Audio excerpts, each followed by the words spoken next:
My face today is the perfect illustration of what it's like to run in the heat. Not Celsius, not Fahrenheit, but the pinkness of my face. For a lot of us, running in the heat can feel really, really hard. And it's so easy to blame the weather, especially if you're British. But we can't just shy away whenever the sun comes out. No, there's plenty we can do about it. And that's what we are going to do today, because our producer, Owen, has promised us the biggest, fattest, slurpiest ice cream you've ever seen in the British Isles if we try and fix this problem for you. Can't wait. So does running in the heat make you run slower? The simple answer is yes. Running in hot weather will slow you down, or at least make it feel harder to run fast.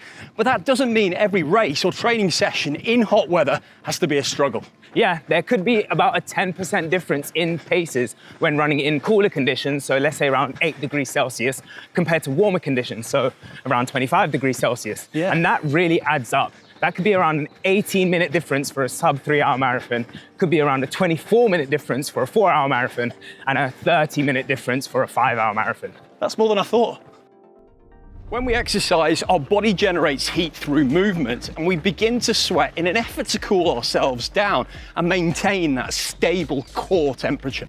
Our heart works harder to circulate the blood around our body, and the water content in that blood makes its way to the sweat glands. From there, it is released onto the skin surface, and as that water evaporates, it cools down our body temperature. When your internal temperature starts to rise, well, your heart rate rises too, and that causes more blood to start rising to the level of the skin to help cooling through sweat. The problem is there's less blood for your internal muscles, which causes you to slow down. In humid conditions, the effort will feel even more intense. The body will keep producing sweat, but the evaporation won't be as effective. Therefore, our cooling down systems won't be as efficient. This sets off a chain reaction. As we sweat more, we lose more fluids, leading to dehydration.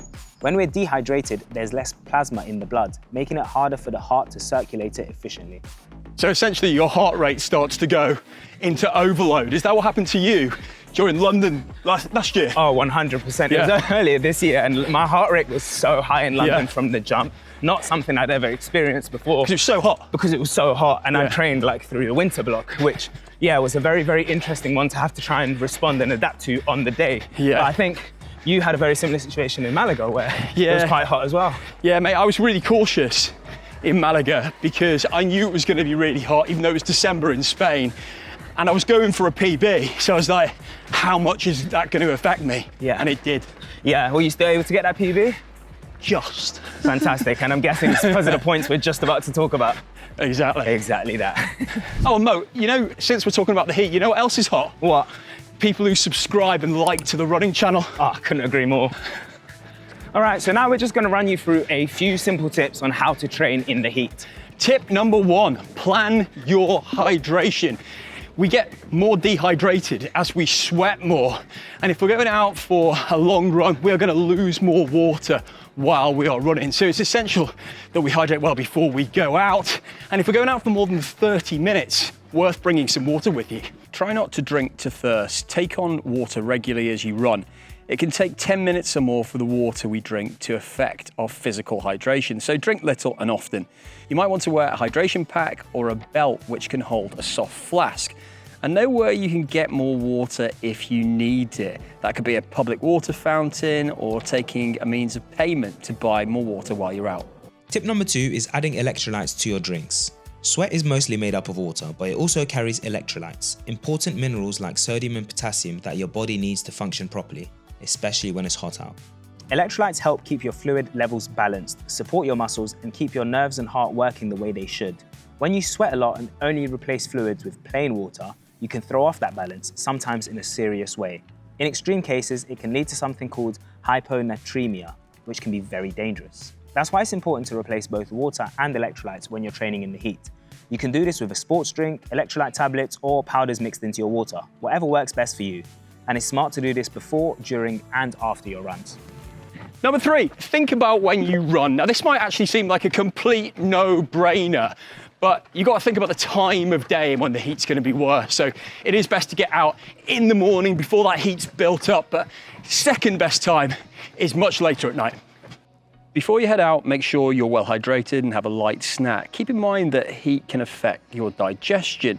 When it's hot, more blood is directed to your skin to help you cool down, which means less goes to your gut. That's why larger meals before a hot run can sometimes lead to stomach digestion issues, especially on those longer or tougher runs. However, if running during the heat is your only option, there are things you can do. First thing, of course, is slow your pace down, make sure you hydrate and bring water along with you. And then think about your routes as well. Can you go for that shade running, chasing shade as we've often talked about it on the podcast? And one other thing, running by water. Water creates its own natural breeze and throughfare. So if you can get yourself near water, it's bound to be a couple of degrees cooler. Tip number 4, if you are running in the heat, then make sure you wear something light colored and loose fitting, preferably with a sweat wicking material to keep you cool and dry. Vests are also a great option for extra airflow, but just make sure that you do apply sunscreen to the exposed areas, so things like your shoulders, neck, and back. If your feet tend to get extra sweaty, make sure you're wearing good quality socks that won't rub or cause irritation. Heat can cause your feet to swell, which increases the chance of blisters, so a good sock choice really matters. Some runners also wear cooling arm sleeves, which can be a great option to keep you cool, especially if you wet them and then put them on. They will keep you cool and effectively lower your body temperature during the heat. I'd also quite like to run in a fridge, Mo. That would work. I think Someone could carry the fridge. So we've covered some tips there to help you run faster during training in hot weather, but what if you have a race? So number 5 is running a race in the heat. So the first thing is to arrive well hydrated. Make sure you've been drinking well in the 24 hours before you get on the start line. Then adjust your pace times by between 5 and 10% because of the heat. And if you're feeling great, well, then you'll be able to speed up for the second half and potentially run negative splits. The other thing is don't overhydrate. Use the P test here. It should be a straw color. And then if you are a big sweater like moi, then think about electrolytes. They are great because they rebalance your salt levels, which keep your head pretty level and help you rehydrate your whole body during a race. Yeah, and another couple of things is to just ensure that if you are getting a bit too hot, then maybe put your head in some water, soak your head in some water or throw some on top of you. If you are wearing a headband, you can also try and squeeze some ice underneath there or put some ice underneath your cap as well, and that can help you feel cooler. Run the showers. Run the showers, exactly. But the one thing is, if you are starting to feel a little bit confused, dizzy, unwell, or your heart rate is a little bit too high, then make sure you stop or slow down. You really want to stay safe here. If you are enjoying any of these tips, then make sure you join the Running Channel Club, because there are thousands of people in there that give phenomenal tips just like these and on other topics pretty much every single day. Club. So those are our quick fire tips to beat the heat. But if you're looking to take your training to the next level, heat training can be incredibly effective, not just for running in conditions like today, but for your overall performance. Yeah, and there are 2 types of heat training that you can do, active and passive.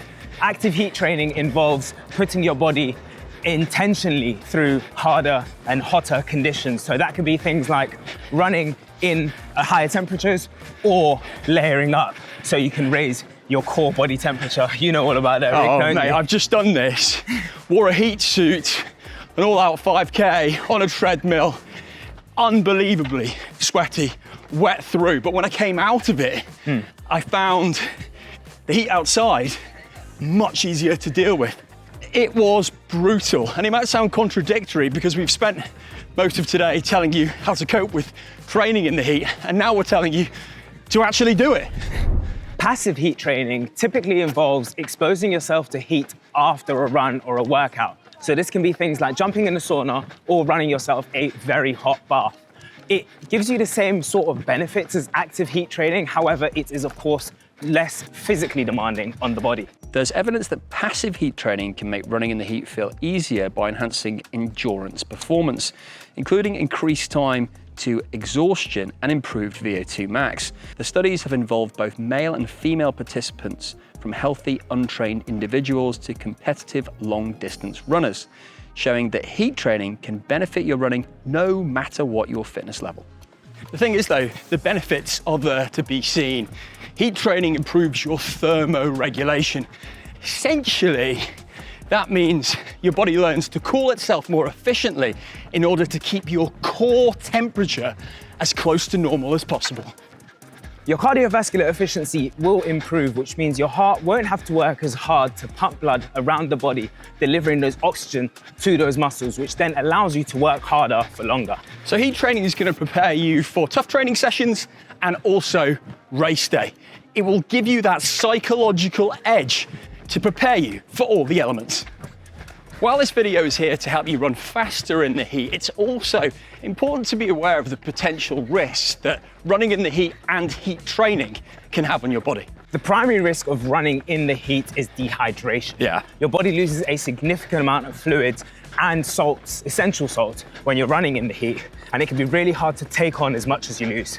You run the risk of overheating, and I've seen this so many times, Mo, being in races where people have stopped, pulled off to the side, especially during London Marathon in 2025, and people just have to stop. They can't keep going because their body just can't take it anymore, and it's not a position that you want to put yourself in. Yeah, exactly. And let's not forget one of the worst pains in the running world, and that is a cramp. And that happens normally when your body is dehydrated or fatigued. Your muscles can seize up and contract and then sometimes just refuse to relax. Yeah. And if you've had cramp before, you know exactly what I'm talking about. And if you haven't, then trust me, you'd rather avoid it at all costs. Yeah, lucky you if you haven't had cramp ever in your life. Running in the heat, as well as active and passive heat training, is incredibly taxing on your body. If you're following a training plan, it doesn't account for whether you're running in snow, rain, or extreme heat.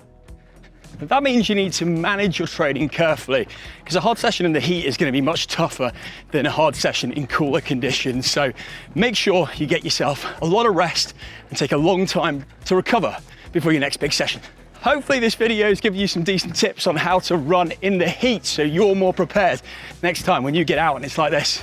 Yeah, and if you did enjoy this video and want to see how I fared in London Marathon this year, the 4th hottest London Marathon on record. Was that all 4th? The 4th. Then make sure you watch the video Can't be that on tough. screen now. It was really tough.